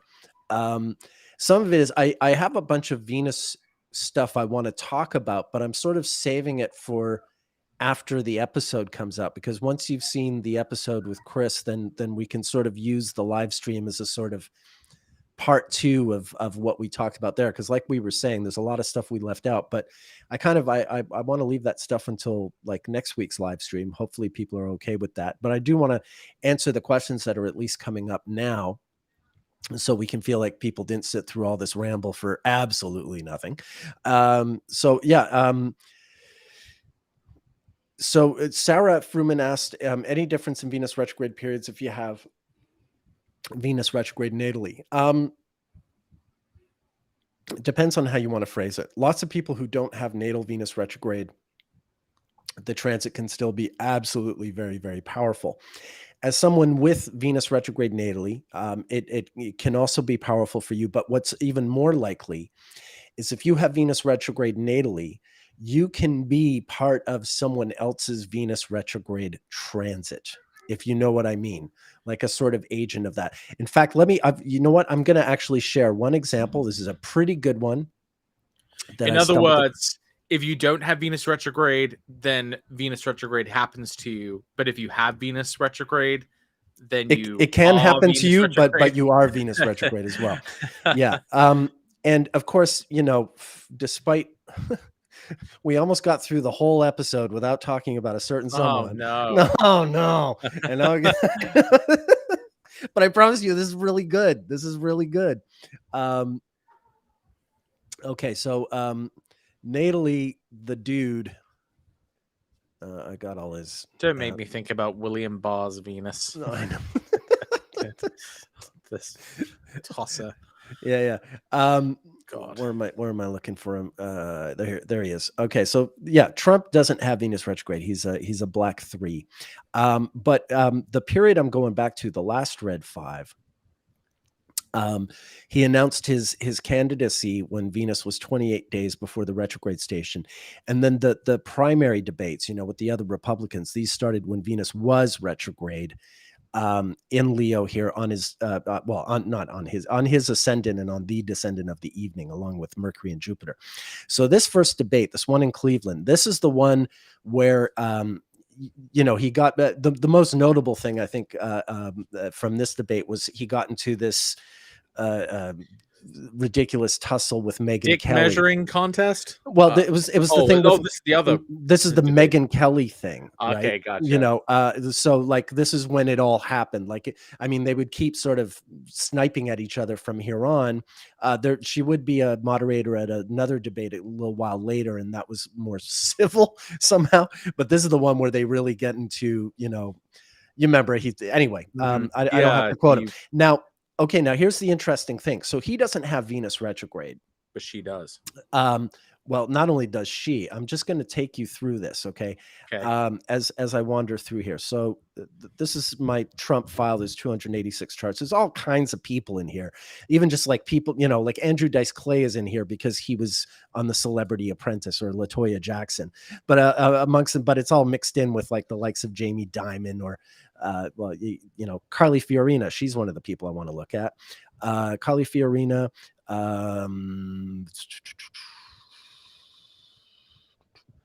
Who else am I looking for here? Okay, John Kasich, Ben Carson, Trump. I'll just throw him in there. Who else am I looking for here? 1962. I'm looking for Chris Christie. I'm looking for Rand Paul. Can you see where I'm going with this? You're looking at these dates, Watson. Do you see what I'm getting at? Here's Megan These Kelly. are Here's Ted. people involved with the primary campaign on the These are DSP side. Yeah, these are the people involved at this time. Rubio. I forget who I'm. Scott Walker.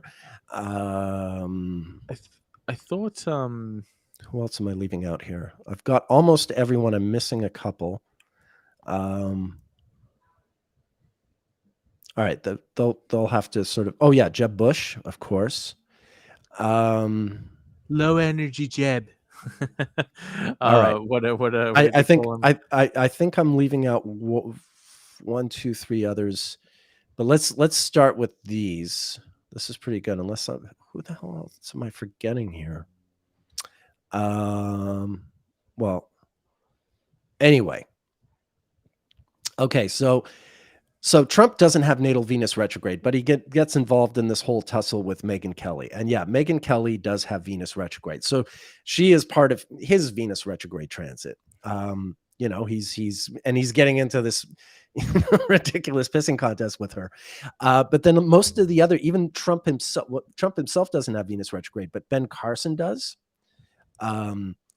John Kasich is one of the only ones who doesn't. Kasich and Rubio. Oh yeah, I know who I'm leaving out. Huckabee. Huckabee also doesn't. Huckabee is a blue 5, born in 55. There we are. He's the guy I was trying to remember. So the ones who don't have Venus retrograde on the stage, it's easier to say the ones who don't than the ones who do. Out of everyone on this list from Trump down, the only ones who didn't have Venus retrograde were Kasich, Rubio, and Huckabee. But Ted Cruz is born. He's a red 2. He's born with Venus 21 days after the direct station. So Cruz is a red 2. Megyn Kelly is a red 2. Scott Walker is a red 5. Venus just coming out of the retrograde there. He's born how many days after the direct station? 43. So it's headed towards the greatest elongation. But Scott Walker is a red 5. Rand Paul is a red 2. That's Venus quite close. 35 days, okay, from the station. He's a red 2. Chris Christie is a red 2. He's born 46 days before the retrograde station. So you can see some of them are closer to the greatest elongation, but it's really such a concentration. It's notable. Carly Fiorina, she's a red 2. She is also like Chris Christie. She's born like 8 years exactly before Chris Christie, and she has Venus 48 days. So that's another greatest elongation. Jeb Bush is a red 1 with Venus about to station retrograde 39 days. So also close to the greatest elongation. And Ben Carson, as I showed earlier, is Venus retrograde. So most of the people on that stage, including the moderator, were born in red intervals. And Megyn Kelly, specifically had Venus retrograde in Scorpio. And so this is what I'm talking about. Like, it's fine. Like, you hate Trump. I do too. But if you're looking at his chart, you're looking at things from his perspective. That's what empathy means. You don't have to be sympathetic. You're being empathetic. You're looking at his chart and seeing the world from his eyes, horrifying as the thought may be.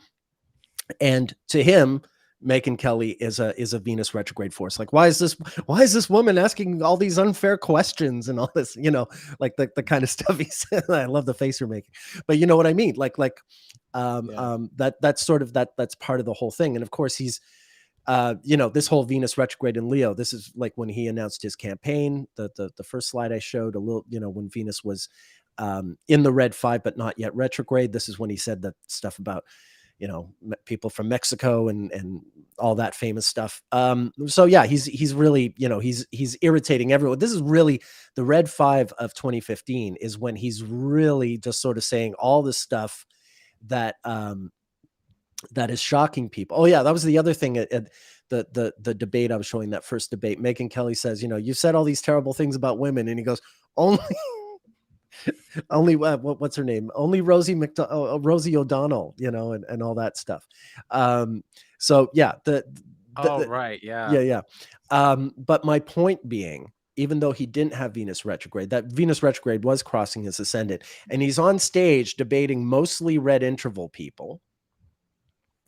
And the moderator is a red interval person, and you can just see. So like that's the sort of the power of the surroundings. This goes back to like what I was talking about earlier when you're studying like a film or television production, and you don't just look at the intervals of the actors. Look at the director, the writer, the cinematographer, even the makeup or special effects people, they might be relevant too.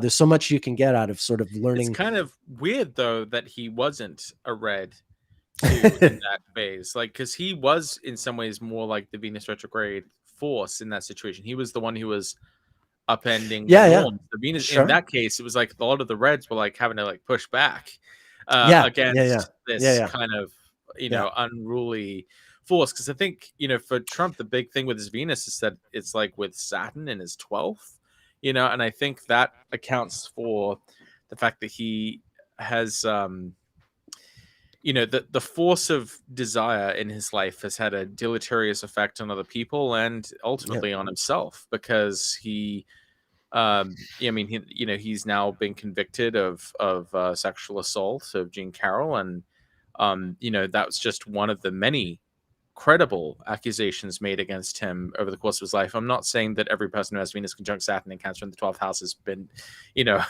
has done this, but I think, on a very general level, we can see how Venus is going to end up, being in some ways distorted towards more negative outcomes with the conjunction of Saturn, and then in the 12th house of enemies, and this is going to show that this is something which works against him. That the desire leads him astray into bad places.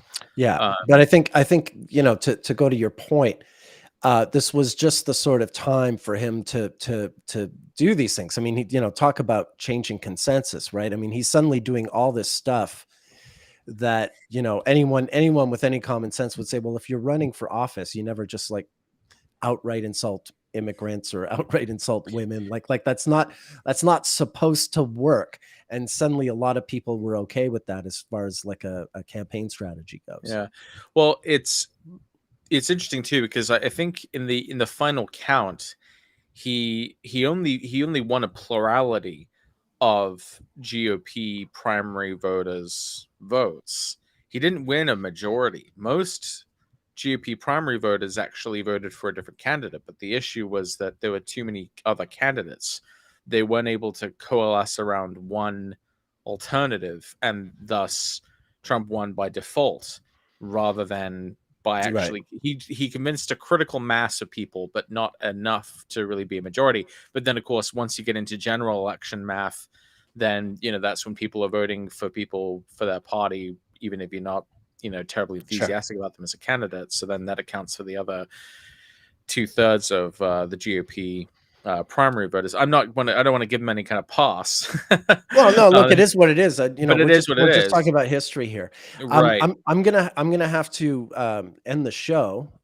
We've gone to the 2-hour mark, and I have to be somewhere in an hour, in less than an hour. I want to answer Victoria's question. You are a red too, Victoria, just so you know. And if you don't know already, I have a video on my YouTube channel called Introduction to the Venus Synodic Cycle. It breaks down and explains the red intervals, the blue intervals, the white intervals, the black intervals, how they're calculated, to some extent what they mean, although we're still sort of really exploring what they mean astrologically, as as part of what this live stream is about, is exploring that.